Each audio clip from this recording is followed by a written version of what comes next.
Hello, good morning, everyone. Welcome to the first live wrap up of the year 2023. That was me creeping on my own live show. So sorry for the echo. But yeah, good morning, everyone. I'm really excited. I am trying to do better at doing more reading wrap ups because they're like, to be honest, they're my least favorite to film, edit, and upload, but I love watching other people's wrap ups, and I know a lot of y'all do as well. So this is solely Gwen's suggestion last year. I did it one time and it was amazing. And so I wanted to bring it back. But this year I am more open to suggestions if there's more details you guys are wanting to see, if there's different time frame that you're looking for. I just thought 10 a.m. was the best for me personally. So let me know in the comments if you're here. Let me know how many books you've read as well, so that way we can all share our success. But yeah. But also Gwen's biggest like selling point of doing these live shows was I don't have to edit. And I was like, yes, queen. So, but these will also be up on my channel for viewing at later dates. So, anyways, let me see who's commenting. Speak of the devil, Gwen, thank you so much for being here. Good morning, Gabby. Thank you. And Vanessa's here. Good morning. Of course. 11 books in January. Good job. Okay, so I'm using two different things. So you will see something that's a little more different than the previous live show. But we'll be using the story graph, and then I also have made my own like Excel sheet. So I will be showing both of those. So let me pull this up. So right here is the story graph. It's also on my other laptop. So if you see me turning, that's why. But I am on the story graph right here. So we'll be using stats like that. And then let's see. I will also be using my own Excel sheet. So I'll get more into that in case you are curious. But we'll just kind of go over some stats over on the story graph. So my goal this year is 150 books for the year, but my monthly goal is at least 10. So that's 120 a year. I just have to step it up a little bit as the months go by. I did hit my 10 books for the month. According to the story graph, I read 2,683 pages. I kind of got a different number over on my Excel sheet. It's like short just by a little bit, but I think it's because of one particular book, and I'll get to that later. So these are my moods. So we have mostly mysterious and dark. We have tense, or I guess I should tell you. So 6 of the books were considered mysterious. 6 books were considered dark. 4 of the books were considered tense. Then we have 2 reflective, 2 emotional, 1 lighthearted, 1 informative, and 1 was funny. So obviously that doesn't equal 10. You can choose different moods throughout for each book as well. So if you have any questions throughout the live show, just let me know. As far as pacing, most of my books were medium pace, and I did have 3 that were considered fast paced. So 7 medium. So I feel like that's great. I mean, I like fast paced books. Number of pages, we have 7 of them. 7 books were considered 300 to 499. And then we have 2 that were under 300 pages. Audiobook length, I'm still working with the story graph on how to like calculate this. Because I read like 95% of my books are going to be with an audiobook. So yeah. So, but because I did read one that is exclusively an Audible original, that's why it actually has the stat. So this is pretty interesting for me. So fiction versus nonfiction. I actually read a nonfiction book this month. So I read one, and then 9 were obviously fiction. Don't get used to that, to this chart being like this or even more.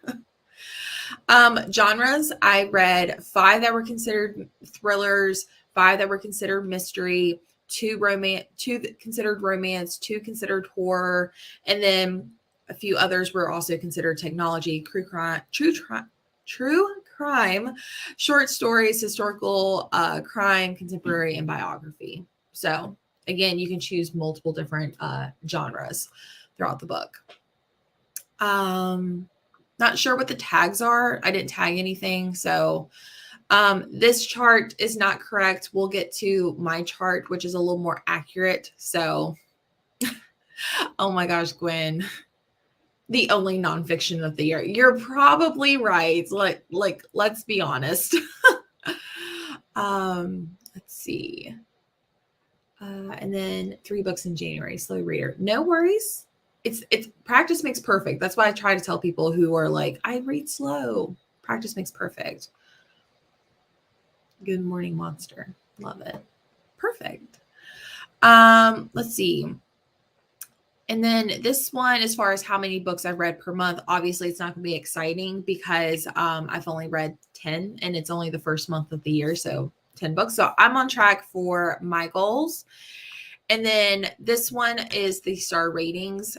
So I had 1 star, 1 2 star, 3 3 stars, 3 4 stars, and 2 5 stars. Sounds like a great overall reading month. It's not also listed on here either, but I did have 2 DNFs. So I don't count this year. I'm trying something different. My DNFs do not count towards my reading goals. So technically I picked up 12 books, but 10 are being counted for. So before we get into each of the books and I start talking about them, let's go over to my spreadsheet real quick. So this is my spreadsheet that I made. This is the current month right here. I do have the star ratings kind of blocked out so you can't see them. So that way you have a little bit more of a mystery. So my calculations say 2,703 pages. And my average star rating was a 3.4. And that is also what the StoryGraph said as well. And then here's my little breakdown of the genres that I read, the acquisition. So I read 5 books that were owned, 3 from the library, 1 ARC, and then also 1 that was a free audio. At the last, I have not put that on another tab as well. So I'm still working on that, but that was an Audible original as well. And then I do have my average or my rate overview right here. So 1 star, 1 2 star, 3 3 stars, 3 4 stars, and 2 5 stars. So here are all the books that I read, which we'll get into, but I have the genres, but also the type. I have physical, audio, ebook, combo, which is physical and audio, or combo, which is ebook with audio as well. And then I obviously put all the stats right here. I also have a checklist right here off to the side. This is for me to check off that I have posted a review. That's another thing I'm trying to get better at. And luckily enough, I have posted reviews for all 10 books. So I'll thank you so much, Gwen. I'm still working on it. I'm still changing things. So I do love it. Over here, I do have my 2 DNFs, which we'll just go ahead and discuss those. Well, I have my own like DNF spreadsheet, I guess you could say. It's not as pretty or anything, but we'll just get into those 2. So the first book I DNF was Confessions by, I'm not even going to try to pronounce the author because I will butcher it. This was a thriller. This was 25. I got 25% to the audio. I didn't have a physical or an ebook. And I read this on the 27th. And my little notes said it's translated from Japan, several characters. It's a soft DNF until I can get my physical copy to read, which would help a lot. So that's the reason for that. I also DNF'd You Must Remember This by Kate Rosenfield. It's a thriller. I DNF'd it on chapter 2. Again, another soft DNF. I was feeling very slumpy. Audiobook narrator took a while for me to get used to, and the format and like timeline of everything was a little different. So it is a soft DNF. It's still on my bookshelf. I want to pick it up, but I think I was talking to Gwen and I was like, I need something different. She's like, you need a romance. I was like, yep, you're right. Hey, Lena. Can't stay. I'm at dance rehearsal, but can we talk? Oh, thank you so much, Lena. I was like, you're not supposed to be here. I read Confessions a few years ago and didn't get the hype. Yeah, I wanted to read it because it was Ashley's from Ashley's Little Library. It was one of her top 2 favorites. But I just don't have the physical, and none of the ebooks were available through my library. So I was like, I'll just listen to the audio. But because, you know, the names of the characters are not traditionally American, it was hard for me to keep up with who was who. So I feel like if I physically see the name like on paper or my Kindle, it'd be easier. So yeah, that's my DNF chart. This is my current month right here. And then what I do is I translate or import it over to my yearly stats. So you'll see a few different things. So right here up top is my star rating. This will calculate all the books I've read for the year, my total pages, my average star rating. So I just kind of imported all of this information over here. Over here is my page tracker. So obviously I only have 1 star right here, and that's my page tracker. So you'll see a bunch of little stars throughout the year right here. Moving down, these are my genres. So I imported all of the genres right here. And then I have, again, a pie chart. Because what I plan to do is go back to my current month and delete all that information and then use it for February. And then I'll just import that. So that way I don't have 12 different tabs for each month. Just feel like it's simplified. And if I really need to get more information, I can go back to the Storygraph or Goodreads. And then I have my acquisition and then also my formats right here. I still need to add, I put ARC and free audiobook right here, but I'm going to eventually add Audible Originals or something like that right here, because that way I can calculate that, you know? So yeah, that is my reading tracker. So let's get into my stats or my you know, the actual books and stuff like that. So I'm going to go from the 1 stars all the way up to the 5 stars. So let me know if anyone had any 1-star reviews this month. I only had 1. This one should come to no surprise. There we go. Sorry, I forgot to switch it. So my 1-star book was Come For Me in Apples. If Lena is still here, she's probably like, I told you so. This was a 1-star review for me. I did a whole video of reading Lena's favorite and least favorite book of the year. And obviously this was her least favorite. This one, it's meant for a specific audience, and I'm not that audience. And once you get to the twist, it's something that I really don't like in books at all. And I just, if I would have known that, I would have been like, no, I'm just not going to read it. So, but it is kind of a big plot twist in it. So me knowing that, so yeah. Anyways, this was very, very short. I believe it's under like 150 pages. It's super short, but unfortunately this one is just not me. It's hard to talk about, without getting into spoilers. And I'm glad I'm not alone. Thank you so much for making me feel seen and not alone. So, but yeah, we're not going to talk about it. If you want to hear my full thoughts on this book, I do have that whole reading vlog, reading Lena's favorites. So go check that out. Yeah, and see, I feel like if people knew like what that weird specific thing was, I feel like a lot of people would be like, yeah, no, that's not for me. Or yeah, that's for me.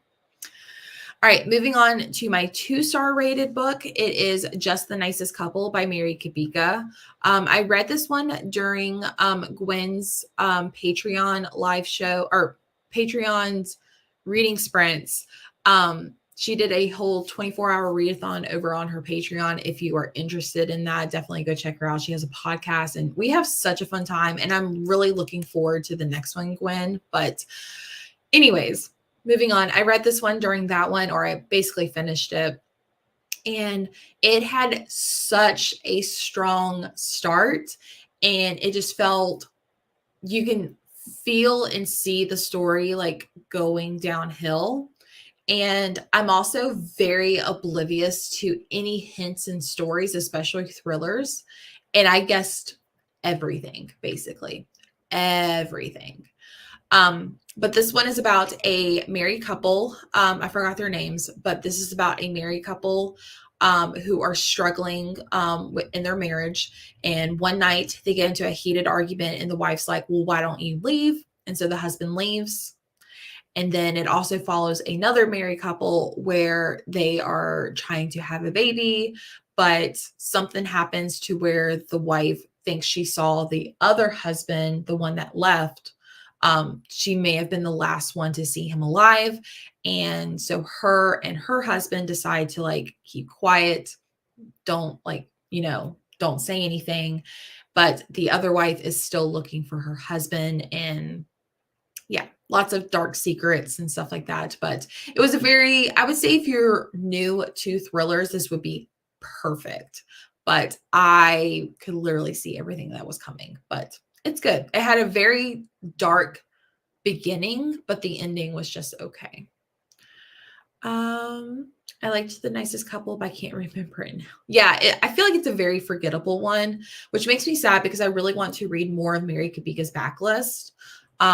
Because I've loved The Good Girl. I loved Local Woman Missing.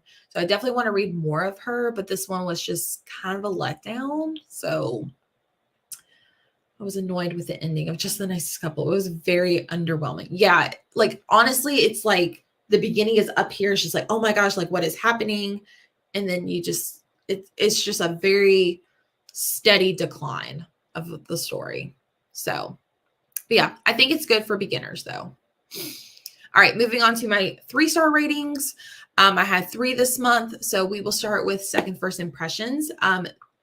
This one was gifted to me from Gwen. I finally read it. Thank you so much, Gwen. This was the book that after I had my 2 DNFs like back to back, I was like, okay, I need to read a romance. And so I read Second First Impressions because Gwen suggested that, and I have been meaning to get to it. And I did overall really enjoy it. I feel like I liked other aspects of the story that was not part of the romance more. I felt like the main character was just, I don't know. I just didn't really connect with her as well, but I loved the elderly women in this story. It was just so freaking cute. Let me pull up, sorry. I'm going to pull up my reviews just because I know I said something about this. Hang on one second. Where is my review? Edit review. I said, thank you so much for my friend Gwen for gifting me this book. I'm so sorry for putting it off so long. I'm giving this book 3 stars. I loved The Hated Game, and I was really hoping this one would be just as good. Unfortunately, I was not vibing with the 2 main characters and their chemistry. I know this is about first impressions and their story from that point, but I never really gained any interest from their journey. I loved the elderly women in this book, and truthfully, I wish they had a little bit more of the story. So I felt like this one was super cute. I also feel like because I was coming out of like feeling slumpy from reading so many thrillers, that could have also hindered my enjoyment as well. But overall, three stars. I feel like it's definitely worth picking up if you like Sally Thorne or romance. So let's see. Local Woman Missing. You loved, and this one was definitely not as good. Gotcha. Even though you didn't love it, I agree. Yeah, it definitely did the trick because I was like, oh no, I feel slumpy. So, Let's see. The next one is All the Dangerous Things by Stacey Wilmingham. This was on my most anticipated releases, which I want to do like another chart in my Excel Google sheet of my quarterly anticipated releases, and kind of mark off like, am I getting to those? But this one was my book of the month copy, and I was so happy to get to this one. I was a little underwhelmed by this one just because I read A Flicker in the Dark and absolutely loved that one. This one just was a little slightly like, it was good, but I felt like I was expecting a lot more from it. So that was my issue. My Goodreads review says this one was very confusing to rate. The ending was so good, and I didn't see it coming, but the first half felt like it was lacking something. The whole time I was waiting for something to happen to make me, as the reader, start theorizing things and wondering if the child is alive or if there was a character that I should keep an eye on. I never really felt that or formed a theory until about 60% into the book, and that's where the story really picked up. I debated between 3 or 4 stars, but because this book took 60% for me to start liking it, I'm going to settle on a 3. I think it's worth picking up. I like her debut better. So yeah. This one is about a woman who, 1 year ago, her son was taken from her in the middle of the night, and she has not slept since. So it has like that insomnia trope. It has that, kidnapped baby trope. So I feel like if you like those things, it's definitely worth picking up. And like I said, the last 40% of the book was so good. Kelly Ripa, but her memoir Live Wire is hysterical. I laughed and cried throughout the book. But I'm older, so gotcha. Yeah, I know who that. I have seen that actually. Oh, so many funny, embarrassing things that happened to her.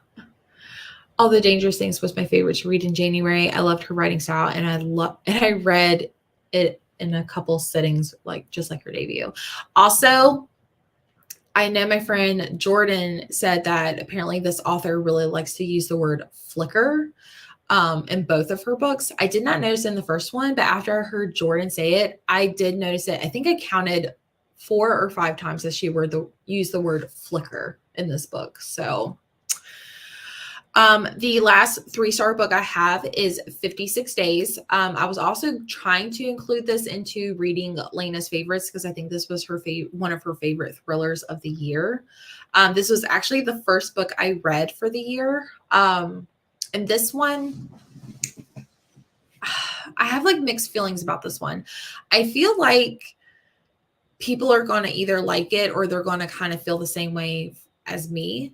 But this one is about a newly dating couple where they're starting to date and then the COVID-19 pandemic happens.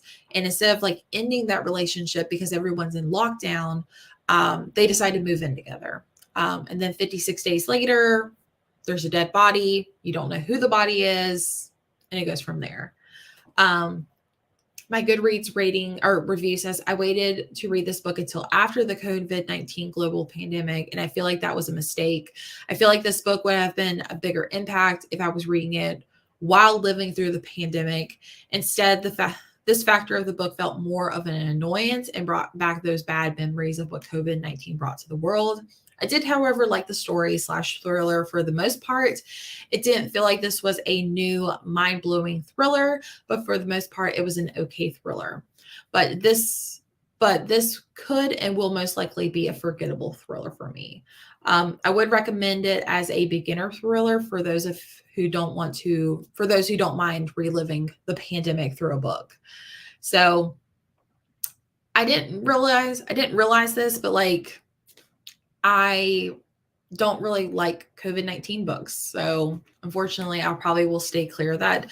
Not that I'm like easily upset about that. It's just like, I don't want to like relive those memories. Like, it's talking about like, the lockdowns and like masks and stuff like that. So I don't want to relive that. So unfortunately, this was a 3-star, but I feel like if that is something that does not bother you, pick it up. All right, moving on to our 4-star books. I had three, if you couldn't tell. So my first one is Off the Deep End by Lucinda Berry. Absolutely loved this one because I'm kind of biased because I just love Lucinda Berry. I did have this is my Sleep When I'm Dead book club pick. So we actually read this with Lena. It was also her birthday month, so it was kind of perfect. But we had a whole live show with Lucinda Berry herself. We got to chat with her before diving into the book and stuff like that. And it was like probably hands down my favorite live show I've ever done. It was just so wonderful, and getting to meet and talk with her was just so nice. She's such a genuine, nice person. And I know her and Lena really kicked it off because they both have or do work in the mental health field. So I know they like really hit it off. So yeah. Oh, I see a few more comments real quick. I'm reading 56 Days in March with all of my book of the month books. Nice. I mean, if that doesn't bother you, I think you'll be fine. But you'll have to let me know, Angel. Yes. So like I said, this was my Sleep When I'm Dead book club pick. This book is about a woman named Jules who is driving at night, and her son and a friend are in the back seat, and something happens to where she veers off and her car goes into like an icy pond or lake, and she wakes up and like she's trying to escape, and so she grabs what she believes is her son, makes it out safely, but then realizes she grabbed the wrong kid. So now it's kind of the aftermath of what happens, after losing a loved one, a child, and then like having that guilt of like you saved someone else's kid. And you kind of realize that Jules is very unhinged, but also she's in the middle of an investigation because the kid Isaac that she did save has gone missing. And now it's like 10 months later that has now went missing. So yeah. So that was a fun story to go off. It's definitely not my favorite Lucinda Berry book, but it's definitely not my least favorite, and it's somewhere in the middle. I was debating between a 3 and 4 star, but when I was sandwiching it in between which books I liked the most, it was sandwiched between 2 4 stars. So the 4-star rating sounded the best. I won't go into my ratings on this one or my review, but if you want to know more about it, I would definitely go check out that live show because it's definitely worth the wait, especially with Lucinda Berry. So the next one is American Kingpin by Nick Bilton. This is my one nonfiction book so far and probably of the whole year. So I actually read this one because Gwen, this was her second favorite book of the year. And I was very hesitant to read it, but she was saying it's very fast paced and things like that. And I completely agree. It's so, so good. Let me pull up my review real quick. I gave this one 4 stars. This one is about a man who had a multi-billion-dollar drug business online. This was set in like the late 2000s, early 2010, 2011, like that time era. And so he basically created a website on the dark web to sell drugs, and then eventually kind of made it like eBay where people could sell their own drugs on this online service. And then he was getting commissions off of that. And this was so informative, but so like enjoyable to read about. Because for one, I learned a lot about the dark web. I learned how real this all could be and how crazy it is how he almost didn't get caught for years. And it read like a thriller book. It never once felt like an info dumpy book at all. So I definitely recommend checking this one out. Let's see. The review I put on Goodreads said, read this book because my good friend Gwen she read it last year and said on her YouTube channel and her podcast, Talk Bookish to Me, that she claimed it to be her second favorite book of 2022. I knew I had to give it a chance. I first want to start off by saying I very rarely read nonfiction, but this was so entertaining. I have never heard of the Silk Road, and I don't know much about the black/dark web, but I learned so much about this from this book, and it read fast paced like a thriller. In all honesty, this could be a 5 star, but since I don't have anything to compare it to in the nonfiction, I am just going to give it a 4 star for now. So it could most definitely be a 5 star book for me. But again, since I don't read nonfiction, I don't really have anything to compare it to. So yeah. Hi, making some breakfast while I watch. Well, thank you for joining, Brandon. And it was very thrilling. It never once felt like it was like a textbook or anything like that. So, and then my last 4 star book was The Veil by Rachel Harrison. This is the Audible original. This is probably where it's going to like throw like my page count and stuff like that a little bit off. I also read this one because of Gwen. I actually read it right before Second First Impressions. And y'all, this book was so good, and it's free if you have an Audible subscription. It's so good. I think if you read it like 1 times the speed, you can get it done in like 30 minutes. I read it like 2 or 3 times the speed. I got it done in 12 minutes. It is so good. It's kind of hard to explain without like giving stuff away. Yes, Gwen, you were definitely an influencer. I feel like a lot of these books I've read because of you, to be honest, but this one is about a woman, and she kind of does like volunteer work. And the best way I could describe it is like historical, like places like that schools would take field trips to. I think you're talking about this one, but basically she volunteers at this place for like basically like schools to like take field trips to like historical places, and she kind of like acts out like people who lived in like such a time period like the Jamestown and stuff like that. And she's not really happy with her life. She's married to this one guy who's kind of a jerk, and something happens where she's able to like travel back in time in a way. And she wakes up in like this different time period, and she meets this guy, and he's like, oh, like they like start having like a little bit of a romantic relationship, but he's like, the only way for us to be together is to for you to, and yeah, it's definitely weird. It's definitely weird, but it's so enjoyable in the same sense. I definitely recommend checking it out. Like if you have like 20 to 30 minutes to like spare and also get another book read, go for it. And it's free. But it's really good. If you like Rachel Harrison's like writing style from like Cackle, I think you would like this one. I haven't read her other one, Such Sharp Teeth, yet. So yeah. Oh, I've already clicked on that one. Sorry. All right. Now time for the exciting part. Let's talk about my 5 star reads, which they're probably not that interesting or not that big of a shock. But the first book I read was What Lies in the Woods by Kate Alice Marshall. Y'all, this could honestly be my favorite book of the year because I just absolutely love this book so freaking much.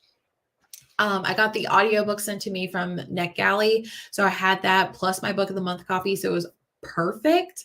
And I just absolutely ate this book up. Is it the best piece of literature? Absolutely not. But I loved this mystery so much. It gave me all the happy feelings. And I just absolutely loved it. I was talking to Gwen. I was like, I'm nervous that people are going to read it and think I'm crazy for liking it. But I feel like slowly more people are starting to like this one.